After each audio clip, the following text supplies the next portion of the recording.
Kepala Komisi Keamanan Nasional dari Parlemen Iran, Ebrahim Azizi, memperingatkan Amerika Serikat untuk tidak campur tangan apapun di Selat Hormuz. Dalam unggahannya di akun X pribadi, Azizi menyebut jika Amerika Serikat ikut campur terhadap Selat Hormuz, maka Amerika Serikat melanggar gencatan senjata. Ia menegaskan Selat Hormuz berada di bawah kendali Iran dan persoalan Hormuz masuk ke dalam poin proposal yang diajukan Iran dan harus disetujui Amerika Serikat. Iran juga menegaskan pengelolaan Teluk Persia tidak akan ditentukan oleh pernyataan sepihak Presiden Amerika Serikat Donald Trump. Iran telah menyiapkan rencana aturan baru untuk mengatur navigasi melalui Selat Hormuz. Rencana tersebut menguraikan 12 langkah, termasuk larangan permanen bagi kapal-kapal Zionis Israel melintasi Selat Hormuz.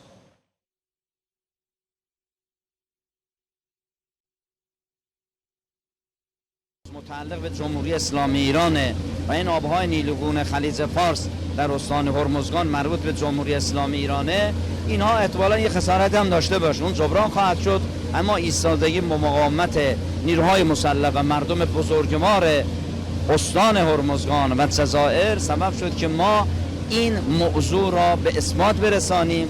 دشمن مستعصل شد، تنگه‌ای که بسته شده بود ترامپ اعلام کرد باز میکنم، این غلط رو نتوانست بکنه، آمده الان موضوع محاصره رو مطرح کرده. Sebelumnya Trump menyebut akan membebaskan kapal-kapal melalui Selat Hormuz yang diblokir Iran mulai Senin pagi ini. Trump juga mengatakan perwakilannya sedang melakukan diskusi yang positif dengan Iran dan akan menghasilkan hal yang positif bagi semua pihak. Trump menyebut pembebasan Selat Hormuz adalah isyarat kemanusiaan atas nama Amerika Serikat.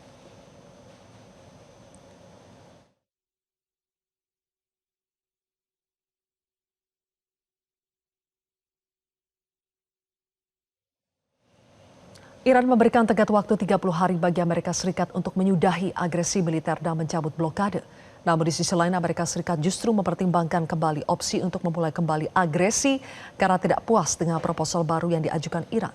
Bahkan Trump kembali sesumbar akan membuka Selat Hormuz hari ini. Apakah eskalasi akan kembali meningkat di tengah kebuntuan negosiasi? Untuk membahasnya sudah bergabung pakar politik Timur Tengah Hasibullah Satrawi. Selamat sore Mas Hasib. Selamat sore Mbak Sylvia. Mas Hasib, setelah Trump meluncurkan narasi soal Freedom Project untuk membebaskan kapal-kapal yang saat ini masih terjebak di Selat Hormuz, bagaimana analisis Anda terhadap arah pernyataan Trump ini? Ya, saya rasa memang seluruh perhatian dunia saat ini tertuju ke Hormuz, terutama setelah Trump menyatakan secara sepihak bahwa hari ini, Senin pagi waktu setempat, waktu Iran, waktu Timur Tengah, akan dilakukan yang disebut sebagai pembebasan kapal-kapal yang tersandra di Hormuz. Tapi diksinya macam-macam, ada pembebasan Hormuz, ada pembebasan kapal-kapal yang tersandra di Hormuz, dan diksi-diksi lain. Ini terus terang mengejutkan Mbak Sylvia, terutama kalau kita baca dari perkembangan perundingan terbaru, di mana Amerika mengatakan bahwa ada upaya, ada komunikasi yang cukup positif di antara Amerika dengan Iran, tapi justru beberapa waktu kemudian Amerika memberikan pernyataan yang ini justru memancing pihak Iran untuk melakukan pernyataan yang sifatnya eskalatif. Misalkan yang terbaru disampaikan oleh juru Kemenlu Iran bahwa yang dilakukan oleh Amerika di Hormuz, kalau dalam bentuk misalkan membebaskan Selat Hormuz atau bahkan mendekati Selat Hormuz, itu akan dianggap sebagai pelanggaran gencatan senjata dan akan diambil tindakan tegas. Nah, ini menurut saya bisa memancing situasi untuk kedua belah pihak menaikkan eskalasinya, walaupun saya sendiri melihat per tanggal 1 Mei saya melihat memang polanya kedua belah pihak sama-sama meningkatkan eskalasi. Dan mungkin saya melihat dari sisi Iran ini ada kaitan dengan katakanlah waktu blokade yang dilakukan oleh Amerika yang terus berkepanjangan, dan itu menurut saya sedikit banyak mempunyai dampak kepada perekonomian di dalam Iran. Tapi dari sisi Amerika saya juga melihat mungkin ada faktor psikologi kemenangan bagi Trump dari katakanlah ancaman 60 hari. Sehingga Nah, saya itu dia melihat Mas Hasib. ini sebagai fase ke-6. Fase Oke. ke-6 dari satu ini ada peningkatan agresivitas dari kedua belah pihak. Di satu Jadi Mas sisi Hasib, keduanya menurut Anda sebetulnya motif Trump untuk mengatakan ia akan membebaskan kapal-kapal dari blokade Iran itu apa? Berusaha mengambil simpati internasional atau memprovokasi Iran? bisa ada tiga sebenarnya yang bisa kita ambil dari situ kalau saya amati dari ahli-ahli di Timur Tengah. Yang pertama, bahwa ini bisa disebut sebagai upaya Trump untuk cuci dosa. Ini kalau kita ambil dari kutipannya Trump sendiri. Trump menganggap ini sebagai isyarat kemanusiaan. Seakan-akan dia ingin menjadi pahlawan kemanusiaan bagi bangsa-bangsa, bagi negara-negara yang tidak ikut berperang, tapi kapalnya tersandera, kita ingin melakukan inisiatif kemanusiaan. Padahal semua tahu Selat Hormuz itu terjadi akibat kesalahan Trump, akibat dosa Trump dan Netanyahu melakukan serangan tanpa pembenaran apapun ke Iran pada tanggal 28. Jadi kalau sekarang kemudian Trump membawa narasi seakan-akan dia ingin menjadi pahlawan kemanusiaan, membawa isyarat kemanusiaan, saya menganggap itu bisa dipahami sebagai cara dia mencuci dosa. Sehingga Oke. seakan-akan dia mau menjadi pahlawan bagi dunia. Di saat dunia tidak bisa melakukan apapun, dia ingin mengawal kapal-kapal ini menuju pembebasan. Baik, Yang tapi kedua, secara teknis Mas Hasib, sebetulnya proyek ini bisa tidak direalisasikan oleh Trump? nah ini yang saya lihat kita masih mengikuti sampai kurang lebih siang waktu setempat. Kalau kita ikut pernyataannya kan bahwa operasi ini akan dimulai dari pagi dan sampai siang ini belum terjadi. Dan menurut saya memang ini juga pasti terkait dengan sikap daripada Iran, walaupun agak telat tapi cukup keras tentang ini semua. Yang pertama, Iran menganggap ini adalah sebagai pelanggaran terhadap gencatan senjata.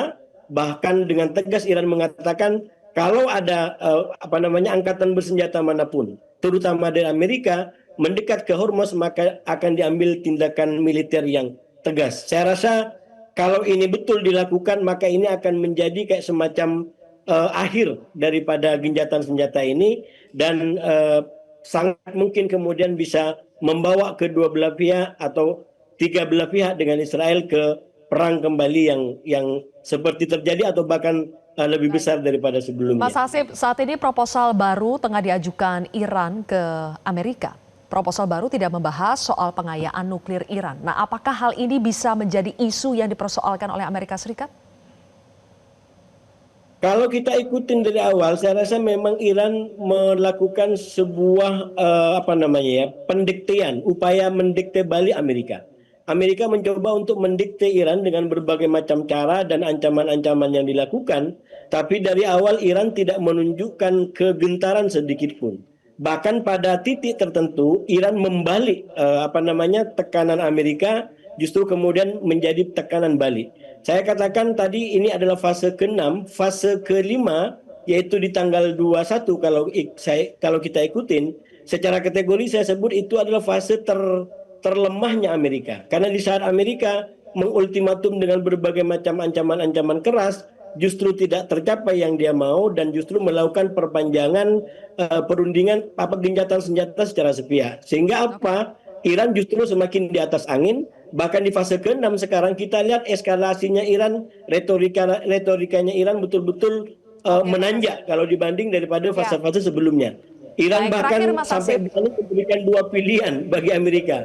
Mau operasi Mas Hasib. militer yang hampir mustahil atau kesepakatan dengan Iran. Oke, terakhir Mas Hasib, soal rencana pengelolaan Selat Hormuz ke depan, apakah ini bisa menjadi daya tawar Iran untuk mengakhiri perang dengan Amerika Serikat? Mbak Sylvia, pandangan saya tentang Hormuz, yang pertama saya sudah katakan bahwa ini awalnya menjadi sebuah kartu yang sangat efektif bagi Iran dalam bentuk bola lambung saya sampaikan, sehingga Amerika terdesak sana-sini. Tapi kartu ini menurut saya mempunyai limitasi, baik dari sisi waktu maupun target.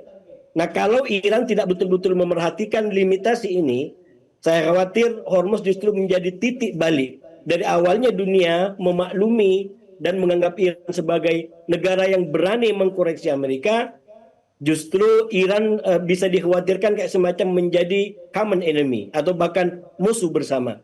Terutama kalau sanksi atau penggunaan Selat Hormuz ini tidak betul-betul memerhatikan limitasinya, yaitu bahwa ini tidak boleh kepada semua, ini hanya fokus kepada negara-negara yang zalim kepada Iran, yang jahat kepada Iran, yang menyerang Iran, dan yang kedua tidak bisa selamanya. Kalau selamanya, menurut saya negara-negara ini berkepentingan terhadap Hormuz untuk dibuka, untuk seperti sebelumnya di mana tidak ada komersialisasi, tidak ada birokrasi apapun yang sekali lagi itu menjadi kebutuhan masyarakat dunia.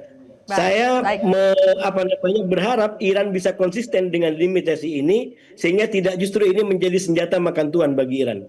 Oke, baik. Terima kasih atas analisa Anda, Mas Hasibullah Satrawi di program Metro hari ini. Jelajahi cara baru mendapatkan informasi. Download Metro TV Extend sekarang.